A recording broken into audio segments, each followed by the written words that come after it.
Apologies, and good morning again. As I started to say earlier, in this room yesterday, we celebrated the life of one of our cherished members, Sue Allard. She was remembered by many as a pragmatic realist, with little interest in flowery prose or touchy-feely sentimentality. It was widely agreed upon that had she been present, she would probably have felt a little embarrassed by all the fuss and attention. I saw that same concept on display in my home earlier this week while sitting up all night with a sick kid. Loie had caught that stomach bug that's going around and was violently ill from about 8 p.m. on Monday night until 5:15 on Tuesday morning, with very little reprieve in the meantime. As I was not willing or really able to leave her unattended, I alternated between holding her in my lap on the couch or sitting a couple feet away in a recliner. I watched Loie nodding off, sitting upright, pale and feverish. Her eyes opened a few times, checking to see if I was still there. I don't think she was reassured to see me sitting next to her, though. It was more like she was uncomfortable to be observed so closely. That night, I imagined her inner monologue. Is she still there? Why is she still looking at me? Am I making the right face right now? Does she know that I'm not really asleep? And the thing that I specifically remember feeling as a child, I don't think that I'm sick enough for this much attention. And then I thought, sick enough? What an interesting concept. Do we really have to be sick at all to deserve tenderness and affection? Maybe the concept could be expressed in another way. Maybe only when we are sick enough do we allow ourselves to accept tenderness and attention. When our defenses are down, as Loie's were toward the end of the night, there are no longer emotional barriers of the ego, and we don't have the strength, or sometimes even the awareness, to resist care or to feel embarrassed about receiving it. Illness, as well as tragedy, loss, and crises, can crack us wide open. The pain can be so deep as to be tangible, but while we are in that broken place and our world is consumed by despair, it doesn't seem worth the effort to turn help away if someone shows up at your door with soup or flowers or chocolate. Are you really willing to spend the energy it would take to say no thank you? It's only when we are not sick enough, or struggling enough, or deserving enough that our inner critic steps up to interfere. Think about this for a moment. Have you ever felt embarrassed to accept a gift, or a card, or an offer of help? Did you squirm a little, part of you wanting to accept it, but feeling selfish at the same time? After all, there are plenty of people out there who are struggling more and probably also deserve a visit or a hot meal. But listen, you are a beloved individual too.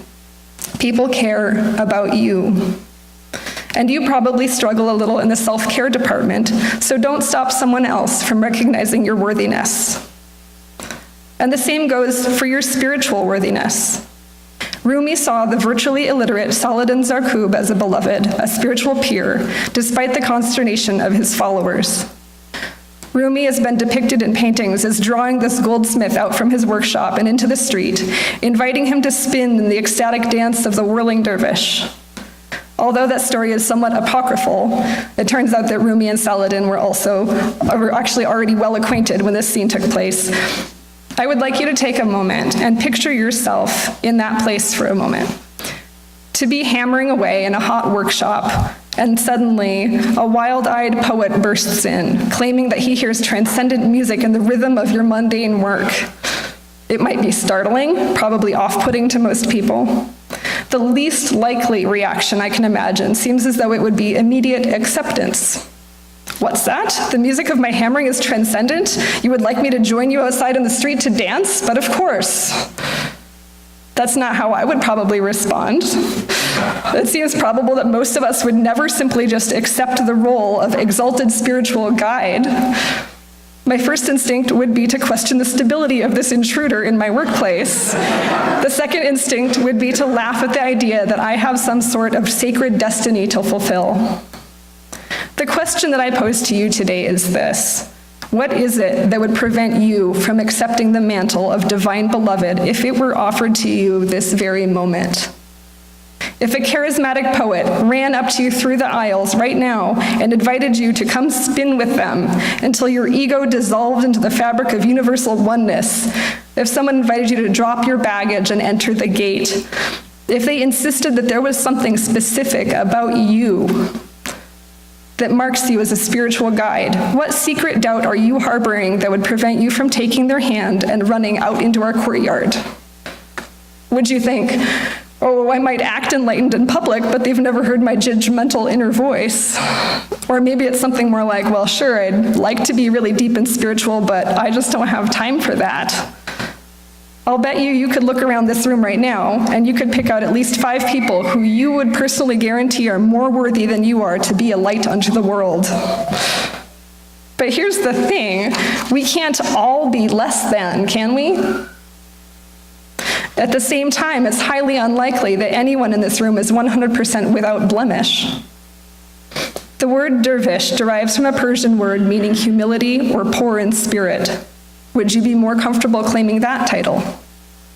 Part of that humility is in recognizing our charade of self-importance, to see ourselves instead as only one tiny aspect of the eternal unknowable whole.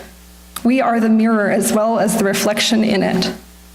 Notice how Rumi does not describe humanity as an individual standing in front of the mirror.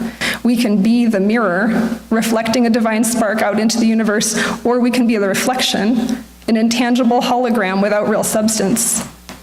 But the idea of a separate individual self is an illusion. And in giving up that illusion, we are set free from the unnecessary struggle of constantly striving to do more than is really possible. The heart is no more independent from the rest of the body than we are set apart from the rest of humanity or even beyond. No one expects the heart to do the work of the lungs, or thinks that the heart is somehow less worthy than the brain. Knowing ourselves to be a humble and yet invaluable part of this interdependent web of all existence allows us to more fully accept and excel in our role as a beloved friend and peer. Although today, September 30th, is Rumi's birthday, it is typically the anniversary of a Sufi saint's death or urs that is traditionally commemorated. Rumi memorialized Saladin as a departed saint when he died, and Rumi's own urs is celebrated each year on December 17th. Another term for the urs is spiritual wedding, referring to the reunification of the individual soul with the wholeness of the universe. When considering that interpretation, it makes sense that to see an enlightened spirit shedding its mortal coil to more deeply become one with everything would be more meaningful than marking the day that they first arrived as a newborn. The woman that we celebrated yesterday was a wise, insightful, generous soul. I don't know what kind of baby she was, but she faced the end of her days with peace and dignity and grace, and that's something worth celebrating. Speaking as a chronically disorganized and overscheduled individual, finished typing this up this morning while you were all sitting down here already, I am in awe of people who rest assured of their enoughness. May we all come to know ourselves ultimately as only divine breath.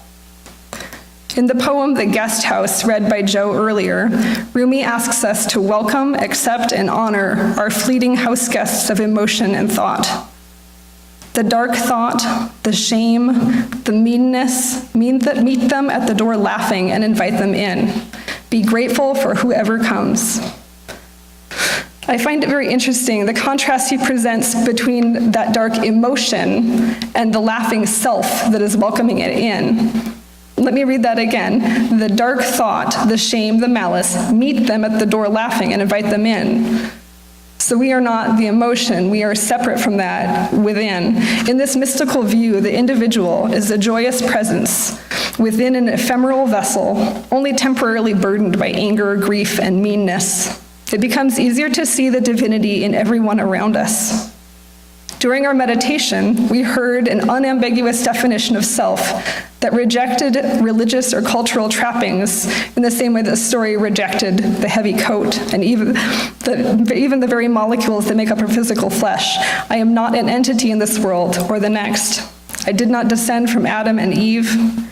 This idea of self is nothing but breath, a divine spark that resides within each of us, not the physical being we are, but an intangible inside. If you can see that inherent divinity in the people around you, when you can imagine peeling away their shells of emotion, fear, and their beliefs, surely you can sense it in yourself as well. When you find yourself asking, who am I to merit so much attention? How could I deserve to be so loved? Ask yourself instead, who are you when you are not angry? When you're not caving into some selfish whim, who are you when you get enough rest? When you allow yourself to graciously accept kindness and affection from others? And here's the answer. You are divine and you are worthy.